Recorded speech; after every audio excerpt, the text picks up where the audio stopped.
L'actualité du jour, c'est la COP27 qui vient de s'ouvrir à Sharm el-Sheikh en Égypte. Et le secrétaire général de l'ONU, Antonio Guterres, s'est exprimé en ouverture des débats. And the clock is ticking.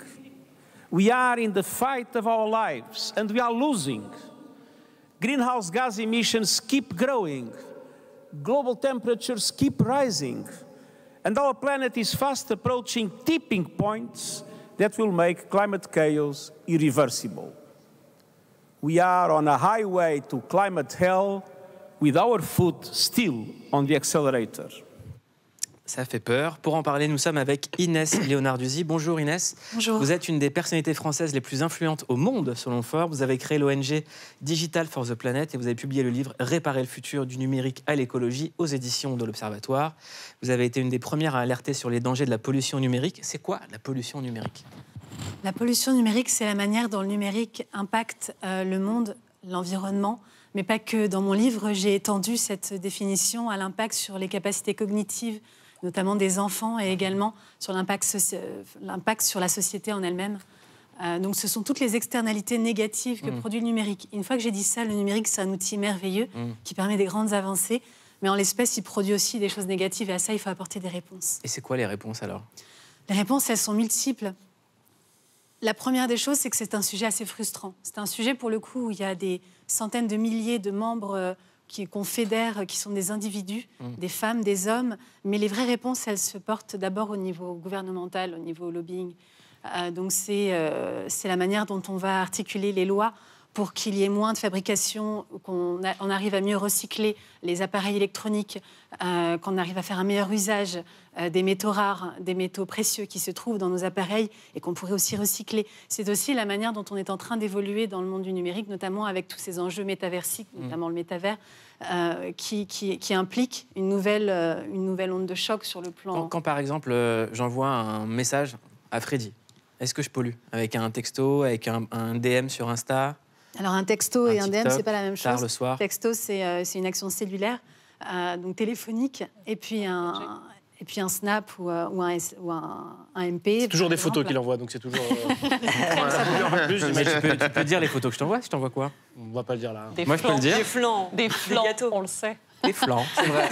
C'est vraiment beaucoup de pâtisserie. Et moi, j'ai fait une story de ton gâteau tout à l'heure. Oui, on adore les gâteaux. Voilà. Non, mais alors, une fois qu'on a dit ça, c'est vrai qu'on a beaucoup entendu parler de, oui, les mails, nettoyez vos mails, etc. Alors, c'est évidemment que ça pollue parce que ça reste une action qui sous-tend à des informations qu'on envoie dans des câbles et qui vont aller se nicher dans des centres de stockage de données. Et ça génère la pollution liée à l'énergie dont on a besoin et à l'eau claire aussi pour climatiser ces machines. Mais une fois qu'on a dit ça, c'est pas ce qui pollue le plus. Ce qui pollue le plus, c'est la fabrication des appareils. Donc, je préfère 1000 fois quelqu'un qui snappe plusieurs fois par jour que quelqu'un qui change de téléphone tous les ans, voire moins, parfois. Alors, c'est quoi l'application ou la chose qu'on devrait arrêter pour moins polluer ? Par exemple, Papsan, lui, il vit de Twitch. Non, mais c'est vrai. Yacine, tu fais des vidéos sur les réseaux, Freddy aussi. Absolument. Est-ce que comme 30% t'es sur YouTube 30% du flux Internet, ça doit être le porno. Est-ce que si on arrête totalement le porno, on sauve la planète ? C'est ma question. Merci. J'ai pas fait ce calcul. J'ai pas fait ce calcul, mais il faudrait que je... il faut se poser la question. Alors, est-ce que si Yacine arrête le porno, on sauve la planète ? Déjà. Je suis désolé, les gars, on va tous mourir.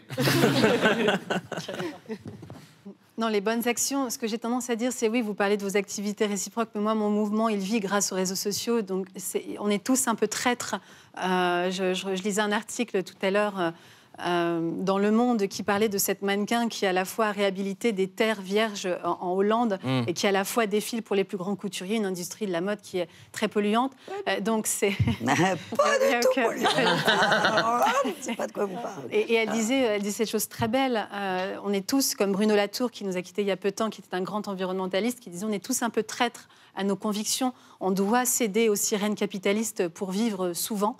Et puis à la fois, on a très à cœur l'avenir de la planète. Les meilleures actions, je le disais tout à l'heure, c'est à la fois de faire un bon usage de ces appareils, en prendre soin et essayer de les faire durer le plus longtemps possible. Parce que c'est 2/3 de la pollution numérique environnementale, ce sont les appareils. Oui, mais Inès, aujourd'hui, on sait très bien que la plupart des appareils qu'on nous vend, ils ont une obsolescence programmée, qui sont faits pour s'éteindre au bout d'1 an, de bloquer, de bugger. Le reconditionnement, peut-être? C'est de moins en moins vrai. Alors oui, il y a plein de solutions. C'est de moins en moins vrai. On a fait un énorme tapage. Il n'y a pas que notre ONG, mais plein d'ONG qui ont fait un énorme tapage pour faire passer des lois. Et aujourd'hui, l'obsolescence programmée est condamnée. Il y a eu aussi l'arrivée du nouveau du nouveau chargeur universel qui permet de diminuer la fabrication de périphériques numériques. Ça a un vrai impact écologique, ça? Non, c'est vrai, il s'adapte à tous les... Ça a un vrai impact écologique? À tous les appareils. Ah oui, oui. Ça, troisième fois. Oui. Ça a un vrai impact écologique? Ah oui, tu avais 10 câbles, maintenant. Bien sûr, Ouais. bien sûr, il y a des centaines de millions, voire des milliards de câbles et de périphériques qui sont fabriqués et qui sont en circulation aujourd'hui, donc ça a un impact. Ouais, ça, c'est une bonne nouvelle. Même si... Mettre, tu sais, le A, c'est mon chargeur, c'est ton chargeur. Alors, non, tout le monde le même chargeur. Je vais vous donner un chiffre qui fait peur. ménages. Vous êtes prêts à avoir peur? Oui. On va avoir peur. Ça va, c'est lundi. Ah oui, l'avenir fait peur. La planète comptera 48 milliards d'objets connectés en 2025, avec une empreinte environnementale 3 fois plus importante qu'en 2010. Est-ce qu'on n'est pas déjà foutu?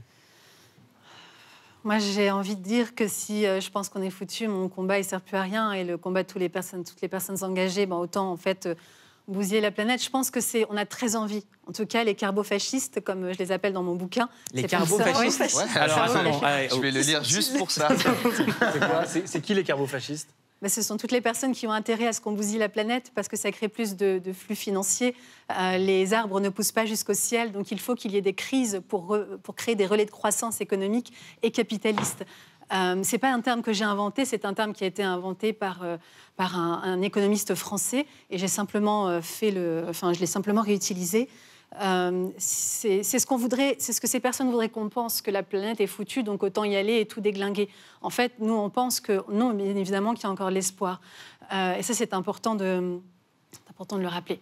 Pourquoi est-ce qu'on n'a pas encore réussi, ou quelles sont les raisons pour lesquelles ça ne marche pas, à mettre en place des politiques à la fois économiques et écologiques, puisque le nerf de la guerre, c'est l'argent. Pendant une époque, on disait qu'il faudrait qu'on intéresse les économies qui, justement, polluent à, justement, faire des choses sans pollution, mais qui leur rapporteraient de l'argent. Comment ça se fait qu'on n'arrive pas encore? C'est une très bonne question, parce qu'en fait, aujourd'hui, on a une... Bravo. Mais posée par une très belle personne. Mais, Bien sûr. Vous savez, il y a une expression grecque qui dit que le bien ne peut pas aller sans le beau. C'est kalos Dans Athéna, kagatos. de Romain Gavras. Non. Ils le disent aussi.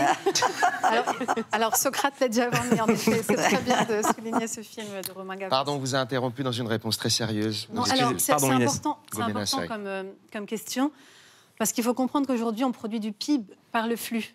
C'est en créant plus de choses qu'on crée du PIB. Et aujourd'hui, ce qu'il faudrait, justement, ce serait de créer du PIB par le réemploi. Finalement, ce dont on s'est aperçu, c'est qu'on est riche de nos poubelles. Il y a quelques années, on a fait partie des personnes qui ont réussi à initier au Japon le recyclage d'appareils électroniques pour récupérer l'or et l'argent qui se cachent dedans et fabriquer les médailles d'or et d'argent des champions olympiques. Donc ça, c'est une initiative que le Japon a fait, qu'on n'a pas réussi à dupliquer en France pour les derniers JO.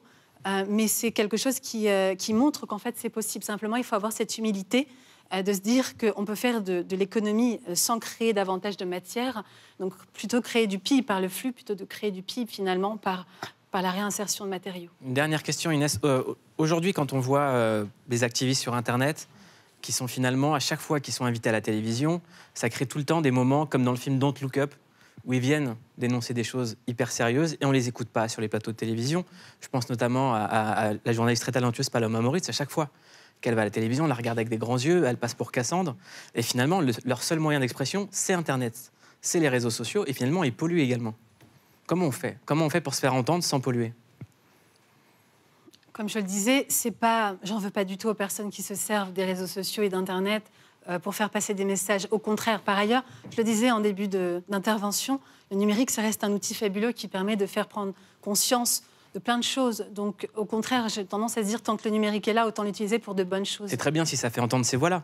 Absolument. Moi, je suis d'accord. Et la preuve, M. Macron vient de prendre une grande décision sur l'enjeu des baleiniers. Aujourd'hui, c'est Graines de Possible qui l'a publié sur son compte Instagram aujourd'hui et qui disait il faut continuer de parler, il faut continuer de prendre la parole et surtout ne rien lâcher.